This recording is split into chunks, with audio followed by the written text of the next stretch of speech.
Welcome back to War Thunder and welcome to the Type 60 self-propelled recoilless gun tank review, which is a Japanese rank 4 battle rating 6.7 light tank slash tank destroyer. And it is a very unique vehicle within War Thunder up until this point. It is the first tank, not AAA, with two main armament barrels, and it is also the first tank within War Thunder that has recoilless guns or rifles. Furthermore, it is the only tank in War Thunder that completely relies on chemical energy based shells. Furthermore, while this tank has amazing stats such as like 15 degrees of gun depression and 20 kilometers an hour reverse speed, other stats are really neck breaking, like just 10 rounds of ammunition, not for each barrel, but in total. And furthermore, the mobility kind of deceives you from what you experience sometimes in battle between the different maps, and also what stands in the stat card. Furthermore, I will give you a full rundown about the statistics on these tanks, its unique characteristics, will give you tips and tricks how to make this tank work, but also how to take it out effectively on the battlefield. Also, I have multiple ace tanker gameplay for you, so stay tuned.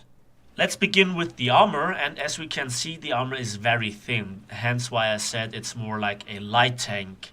And yeah, so 10 millimeters on the front upper plate, 15 millimeters on this gun shield, with 10 millimeters being here, 10 millimeters being the cupola, 30 millimeters here on this upper plate and the fuel tank protection, and also the lower plate. So yeah, by the way, this tank is obviously open topped, and there is even not enough armor on the front to protect all crew members. Here, as we can see, is the commander, and you can shoot him with machine guns without having to deal with any kind of armor at all. And from the side, the armor is also very weak, 10 millimeters, 15 millimeters, a few additional tracks and structural steel of chassis and so on, but it really doesn't help you. Rear also just 10 millimeters, as is the top. So, in summary, armor is not really this tank's strength. It can be literally killed by everything: airplanes, rockets, bombs, artillery strikes. Any kind of normal tank shell will go through this tank's armor. And as we can see in the X-ray, we just have three crew members. The driver and the loader being here on the right hand side, behind this best armored part of the tank. So if you just shoot the right hand side, you will kill the tank. Also, as I mentioned, the commander is the gunner at the same time. And you just have those 8 rounds here on the side next to the transmission that might protect you a little bit from shrapnels when a shell explodes right in front of you. Then we also have the engine in the back, the fuel tank is here on the side, and that's literally it. There is not much to talk about. So the armor is weak, it will not protect you even from machine guns. Then we also have not a lot of survivability, and yeah, the two guns with the two machine guns mounted on top of each barrel is not very survivable. I keep saying that this tank is also a light tank. Well, let's have a quick look at the mobility. We have here a 120 horsepower engine for an 8-ton tank. So that gives us a specific horsepower to ton ratio of 15.0. That is not very good in terms of horsepower to ton ratio. While the weight of the tank is really low with 8 tons, it is definitely in this respect a light tank. The horsepower out of the engine is not the greatest. In fact, it is so bad that the M56 Scorpion, its American counterpart, so to speak, has nearly 90% more horsepower to ton ratio. And all the other tanks, such as the Type 62 and the M41 Walker Bulldog, have between 40 and 45% more horsepower to ton ratio. The top speed is also kind of in the lower region with 48 kilometers an hour forwards, but amazingly 20 kilometers an hour backwards. And this tank has, with all the other tanks in this comparison, except the Walker Bulldog, no neutral steering. So let's talk a little bit about how that feels in battle. while you actually can accelerate to your top speed or very close to it on a slight downhill, you have really big problems going uphill, especially the terrain just defines your speed totally. So while it is okay to drive on hard terrain, on medium to soft terrain, you really struggle as well. The acceleration is the real problem, especially on the start. You just simply can't make a gap between even your heavy tanks and your own position. And while the reverse speed with 20 kilometers an hour backwards seems amazing, first of all, the low horsepower to ton ratio means that it needs a while so that you can go up there. And as well, when you have the wrong terrain, it takes literally ages. The next thing is how this tank is maneuverable. The problem with the reverse speed is that when you press like the S key and at the same time the A and D key, it won't move at all. The engine is that weak. So you first have to accelerate backwards before you actually can turn backwards. But then it gives you the feeling that it is relatively quick and nimble. So you have to literally train how to drive this tank. It is not just unique in the terms of firepower, but also how to drive it. That is kind of bad and kind of good. There are other tanks that are very lightly armored and don't have the same mobility. However, they are not listed here in this comparison. So overall, the maneuverability is decent. The mobility is also not too bad, but for a real light tank, it is relatively bad. It is more in the medium tank branch. So I think let's move on to the real selling point of this tank. Let's move on to the firepower. So because the firepower is so unique, we have to talk maybe a little bit more about it than usual. So this will take a few minutes right here. And when we go from the bad to good spectrum in stats, we jump from one extreme to the other very often. So the Type 60 SBRG has in this comparison with two M40 recoilless rifles in the caliber of 106 millimeters, the biggest caliber and also kind of the most. But the worst stat are the 10 shells that it just can carry in total, not for each barrel, but in total. And that is just a third of the next lowest amount, for example, on the M56 Scorpion. Furthermore, the reload for an ace crew for a single barrel after you have emptied it is 10.0 seconds for an ace crew. Again, in this comparison, that's the longest reload. And even the M41 Walker Bulldog has like 40% less reload. The next is the turret rotation speed of 9.2 seconds. This is more like in the tank destroyer medium tank region and even below that. In comparison to, for example, the M41 Walker Bulldog, you can rotate your turret by not even a third. And it's not even a fully rotatable turret. It just rotates like 20-25 degrees to each side. So when you get tracked or immobilized and the enemy is not right in front of you, you can't shoot at him. On the other hand, you have amazing minus 15 degrees of gun depression that gives you so many more options. But you just have 15 degrees of gun elevation that also limits your effect if somebody is above you. So please keep that in mind.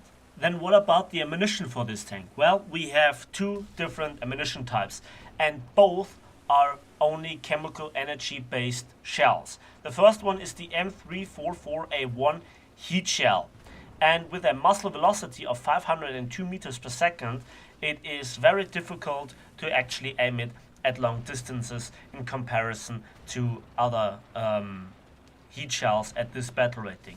The penetration, on the other hand, is really great with 300 millimeters for battle rating 6.7. This is not the highest because, for example, the American M56 Scorpion has a rechargeable shell with 320 millimeters of penetration that also flies faster. On the other hand, you get this heat shell from stock, so you don't have to research it. So is this shell great or not? Well, it's kind of the same penetration as, for example, the Russians with the ASU-85 or the Object 906 with their 3BK7, or the recently added 3BK2 shell on the Type 62. And it performs like that. However, in all those cases, I don't use the heat shell as my primary weapon. And while on the Russian tanks I have the option to switch to APHE, on this tank I don't have the option to switch to APHE. However, I have the option to switch to HESH. The M361A1 HESH shell is the one that makes this tank work. With 498 meters per second, it's just a few meters per second slower than the heat shell. However, it is as difficult to aim at long distances, unsurprisingly, but not that difficult to aim at short ranges where it works best, in my opinion.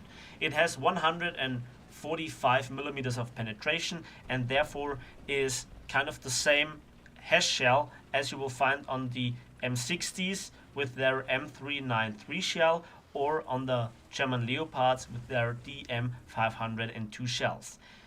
In comparison to the M60s and Leopard series of tanks, you again have this shell as stock shell. So why I quickly learned that the HESH shell is the better option in comparison to the heat shell, both shell types have significant drawbacks. First of all, as I mentioned before, the relatively slow muzzle velocity. So at distance it's probably more difficult to aim in comparison to other guns, except if you're a very good marksman. Then it also gives you the possibility, if you miss your first shot and you observe the drop, that you can adjust your aim if the target is stationary and follow it up quickly before the target can get back into cover, for example. But it again is a waste of ammunition if you don't hit and kill your target with the first shot. The next thing is, specifically for HESH, but also a little bit for heat shell, you can't fire through obstacles. You can't fire through walls. You can't fire through fences. You can't fire through bushes. And if you hit spaced armor and or additional armor and or tracks, they completely will absorb the HESH effect and also will drastically reduce the effect of the heat shell, which in this case is actually kind of feelable when you aim at a thickly armored target and you don't quite hit it right. The next thing is, the normal solution for that would be to spray away like fences or certain obstacles with the machine guns. Two problems. First of all, the machine guns are 50 cals, which is normally good, and you have 2 of them, which is amazing. On the other hand, they are completely coaxial, so they are mounted on top of the recoilless rifle barrels, but they just have like 10 rounds in the magazine. You can't fire them separately, and they have tracer rounds with a maximum penetration of just 10 millimeters, and they are quickly falling off in effect. Not just this does this give away your position in terms of tracer and the sound, it also interferes with my setting, because I have set up my left mouse button for the main armament and the right button for the secondary armament. But in this tank, because we have 2 gun barrels, it also says that the left mouse button activates the left gun, the right mouse button fires the right gun, and additionally the 50 cals. So that means if I just wanted to go and fire through a fence, I would not just fire my machine guns and maybe let the fence go away or make it away, disappear, fall over. I also hit it sadly with the HESH shell because the fences don't fall enough. So while there is a difference in muzzle velocity between the 50 cals and the HESH shell, it is not good enough to fire. In theory, you also could lob the HESH shells over obstacles because of the relatively low muzzle velocity. In practice, you need a lot of training to pull that off. However, I think the hash shell has proven itself in my opinion, as you can see in the background footage. And I have to say, the real one thing that kills this tank is that it just has 10 rounds. I cannot stress out how much it affects the gameplay. And there was one particular scene on jungle where I had a really great match at the beginning, but I wasted some shells. And then I had to go back to the cap circle, and I did it with ammunition. And I had just 2 rounds left, so 1 in each barrel. And I think there was a Type 62 that decapped already in the battle mode. So if I would not have killed this guy and recapped, I could not refill my ammunition. So I have to go back to the cap circle with ammunition to potentially kill somebody that tries to cap. And that is one of the reasons when you can expect a lot of Type 60s in the enemy team. Try to decap the cap zone early on, because those tanks need a cap circle to refill their very limited amount of ammunition. The next thing is, when you hear them fire once, don't go out of your cover, because it means that he has 1 left. That is also a tactic if somebody makes a standoff in cover. You can fire 1 shell, and then it is kind of a natural instinct to roll out and try to return shot. However, you have a 2nd shell. But don't rely on this tactic. Many people know this, but you can maybe trick beginners into rolling out of cover, and then you can kill them with 1 shot. So that is a tactic, but again, then you wasted like 20% of ammunition in terms of 10%. So again, you always have to keep the numbers in mind. Furthermore, as I mentioned, you can't switch between the ammunition types. You either have 10 rounds of heat or 10 rounds of hash, which is kind of a bad thing, but because the heat shell has proven itself in my experience as unreliable as it is, I completely rely on hash. So the next thing is, you have 5 rounds designated to each barrel. So when you fire 5 times the left barrel is empty. So you have to try to fire the left barrel, then the right barrel, then the left barrel, then the right barrel, up until the end, where you then have 10 rounds, 1 round in each barrel remaining. That allows you to just clip the enemy if necessary.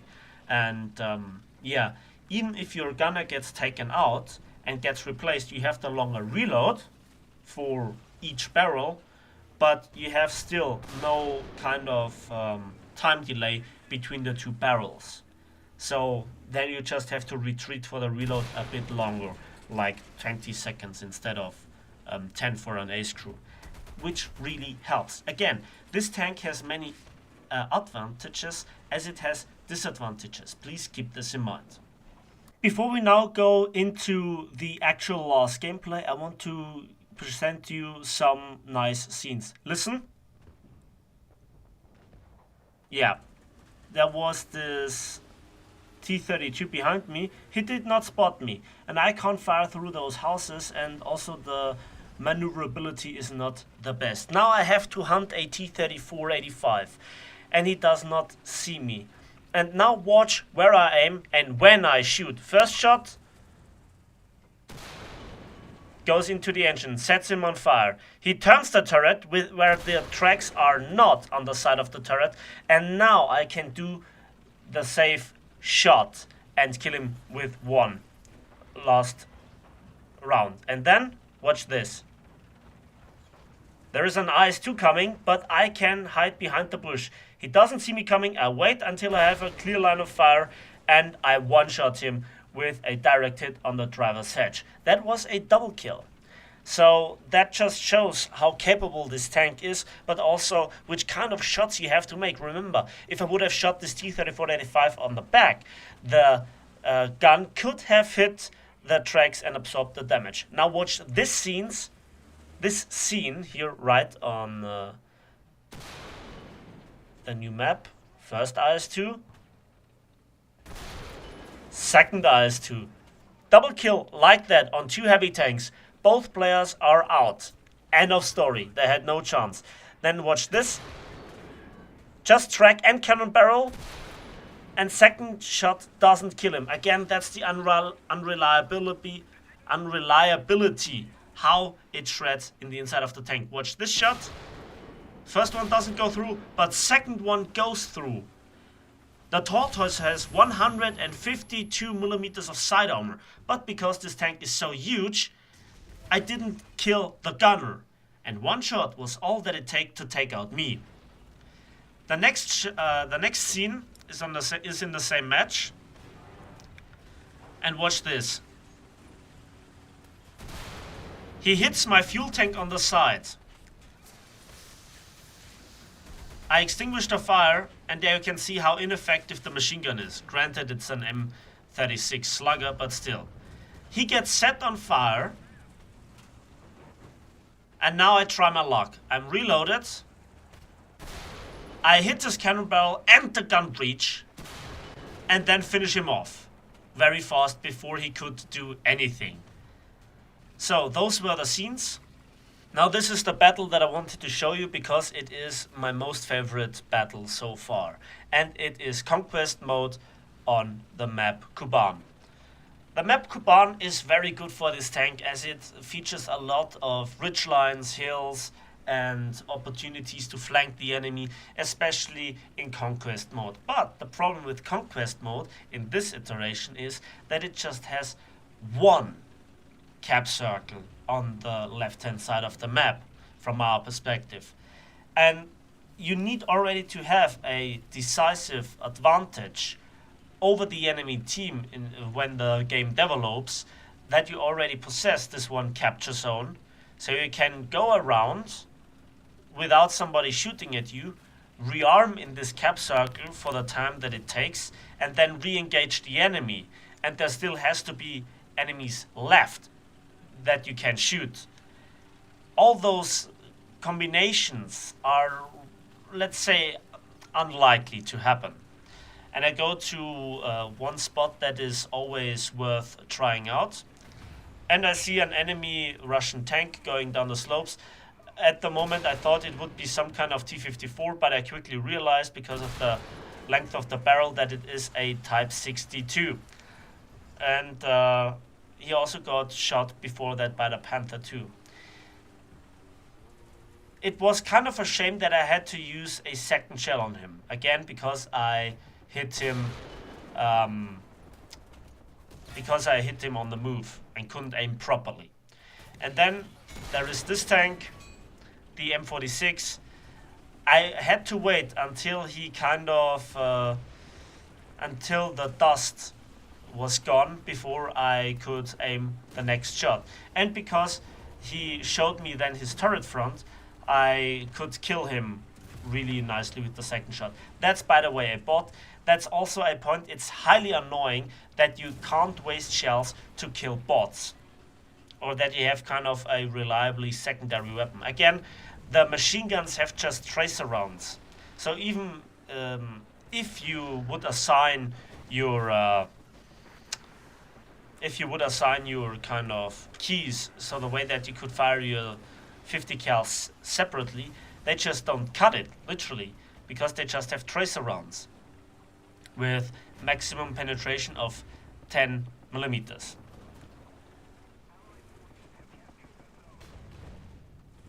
And my team has already killed the two tanks, the STRV, Stritzwang, and another Russian tank.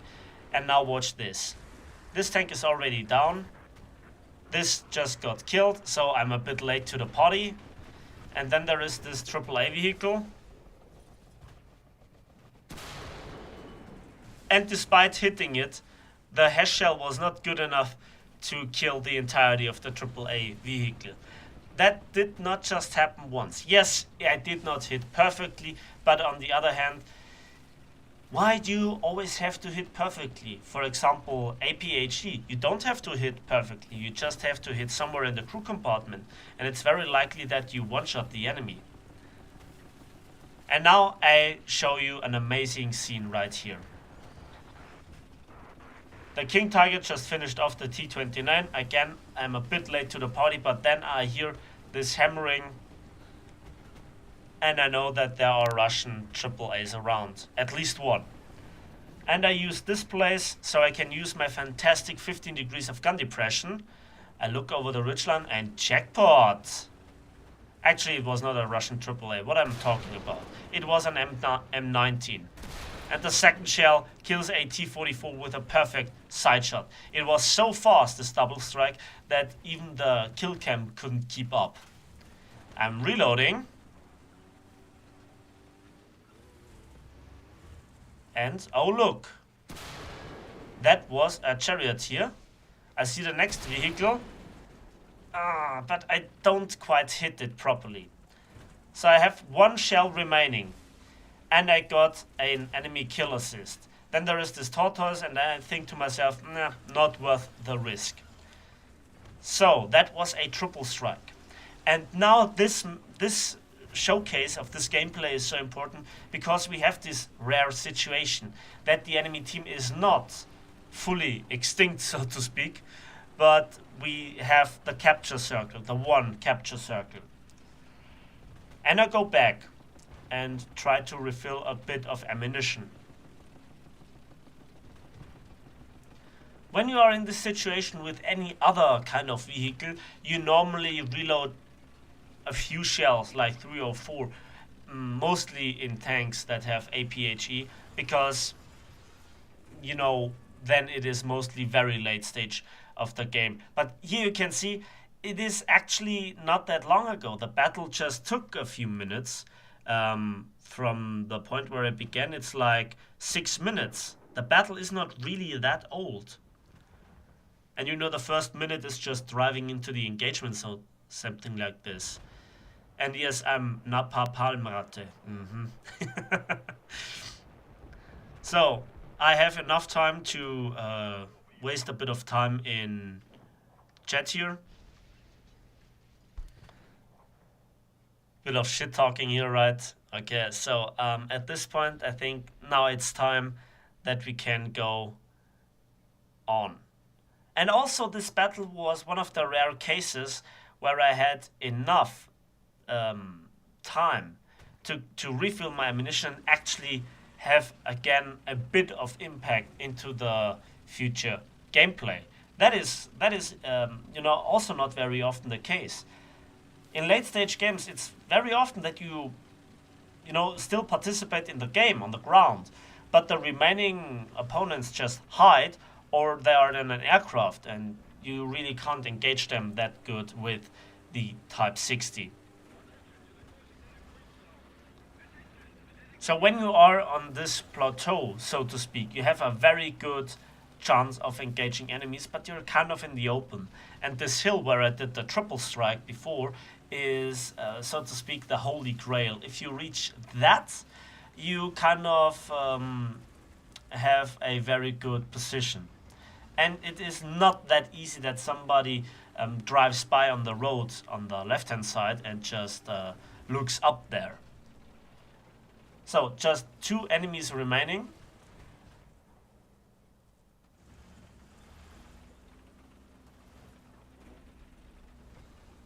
What's there?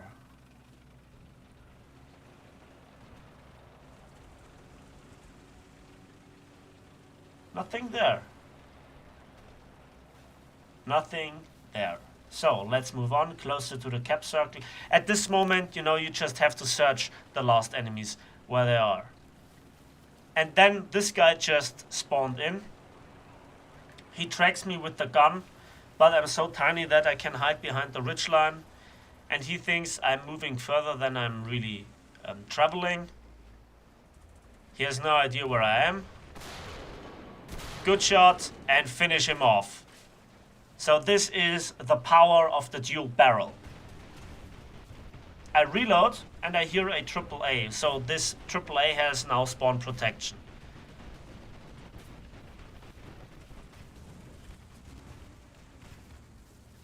And sadly, he got taken out by the Kugelblitz before I could stabilize the gun. That's the next point. The gun handling is really, it's a very light tank with two relatively big gun barrels on it, so don't expect to have very good gun stabilization as, for example, on a Chieftain. And that's practically the match. Hostile team lost all of its vehicles. So that's a good result here. 6 kills and 2 assists and the Survivor Award.